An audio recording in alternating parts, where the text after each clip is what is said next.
नमस्कार, मी अनिल उपाध्ये. शिवसिद्ध बातमीपत्रात आपलं स्वागत आहे. पाहूया आजची बातमी. हातकणंगले तालुक्यातील पेठवडगाव इथल्या अपंग आणि गतिमंद युवतीवर लैंगिक अत्याचार करणाऱ्या नराधम मुख्तार झाकीर हुसेन सिद्दीकी याला पळून जात असतानाच मिरज रेल्वे स्थानकावर पेठवडगाव पोलिसांनी शिताफीने अटक केली. सध्या पेठवडगावमध्ये राहणारा आणि मूळचा बिहारचा रहिवासी असलेल्या 40 ते 50 वर्षीय मुख्तार झाकीर हुसेन सिद्दीकी या नराधमाने शेजारी राहणाऱ्या शरीराने विकलांग असलेल्या गतिमंद मुलीवर 2 वेळा जबरदस्तीने शारीरिक संबंध ठेवून अत्याचार करून तिच्या आई आणि भावाला जीवे मारण्याची धमकी दिल्याची तक्रार पीडितेच्या आईने पेठवडगाव पोलीस ठाण्यात दिली होती. काही तांत्रिक कारणामुळे तक्रार दाखल करून घेण्यास विलंब झाला होता, पण पोलिसांनी या नराधम आरोपीच्या तो पळून जात असताना मिरज रेल्वे स्थानकावर मुसके आवळल्यात. त्याला आज पेठवडगाव न्यायालयात हजर केले असता न्यायालयाने 1 दिवसाची पोलीस कोठडी सुनावली आहे. याबाबत अधिक माहिती अशी की मूळचा बिहारमधील असलेला मुख्तार झाकीर हुसेन सिद्दीकी हा पेठवडगाव इथं अनेक वर्ष पत्नी आणि मुलासह राहत होता. परिसरामध्ये तो सेंटरिंग आणि पेंटिंगची कामे करत होता.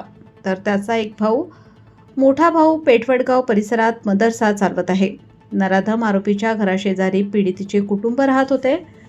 पीडिता दोन्ही पायाने अपंग असून गतिमंद आहे. तिचा भाऊ आणि तिची आई पडेल ते काम करून आपल्या कुटुंबाचा उदरनिर्वाह करत होते. आई आणि भाऊ दररोज कामावर जात असताना अपंग मुलीला घरात ठेवून घराला बाहेरून कडी लावून कामावर जात असत. याचा गैरफायदा घेत संशयित आरोपी मुख्तार झाकीर हुसेन सिद्दीकी याने एप्रिल महिन्यामध्ये तसेच 15 एप्रिल रोजी दुपारी असे 2 वेळा अपंग मुलीवर जबरदस्तीने शारीरिक संबंध ठेवून तिच्यावर अत्याचार केले होते. ही घटना कोणाला सांगितलीस तर तुझ्या आईला आणि भावाला जीवे ठार मारण्याची धमकी दिली होती. मुलीला त्रास होऊ लागल्याने तिने ही घटना आपल्या आईला सांगितली. त्यानंतर या घटनेची नोंद पेठवडगाव पोलीस ठाण्यात झाली होती. तक्रार दाखल झाल्याची माहिती समजताच संशयित आरोपी फरार झाला होता. पण पोलिसांनी विशेष लक्ष केंद्रित करून आरोपीचा माग काढत तो मिरज इथून रेल्वेने पळून जाण्याच्या तयारीत असताना पोलिसांनी त्याला शिताफीने पकडले. त्याला आज पेठवडगाव न्यायालयात हजर केले असता न्यायालयाने त्याला 1 दिवसाची पोलीस कोठडी सुनावली आहे.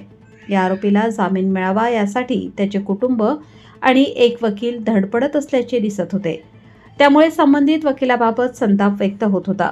पोलिसांनी संशयित आरोपीला पळून जाण्याअगोदर तत्परतेने पकडल्याबद्दल वडगाव मुस्लिम समाज आणि शहरवासी यांच्या वतीने पोलीस निरीक्षक विजय घेरडे यांचे अभिनंदन करण्यात आले.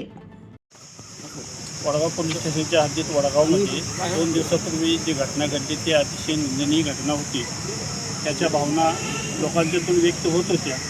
लोक पोलीस स्टेशनकडे वेगवेगळ्या भावनेने येत होते आणि त्याची पूर्णपणे भावना समजून घेऊन वडगाव पोलीस स्टेशनचे विजय गिरडे यांनी योग्य तो तपास केला. ज्या पद्धतीनं तपासाच्या अगोदर ज्या भावना घेऊन लोक येत होते त्या भावनांचं सांत्वन करण्याचं काम विजय गिरडे साहेबांनी पूर्णपणे केलेलं आहे. आणि हे सगळं श्रेय आमच्या समाजामार्फत नाही, आमच्या पेठवडगावच्या मार्फत मी त्यांना देतो आणि त्यांचं अभिनंदन करतो. पुढची आमची इच्छा अशी आहे की जो आरोपी आहे त्या आरोपीला जास्तीत जास्त कठोर म्हणजे बाकीच्या समाजाच्या व्यक्तींनी अशा पद्धतीचं कार्य करताना त्यानं म्हणजे ह्या शिक्षेला घाबरून आपलं हे कार्य वडगावात नव्हे वडगावच्या परिसरात झालं नसलं पाहिजे. अशा पद्धतीची शिक्षा त्याला देण्याचं काम करावं एवढीच मी माझी भावना व्यक्त करतो आणि माझी 2 शब्द संपवतो.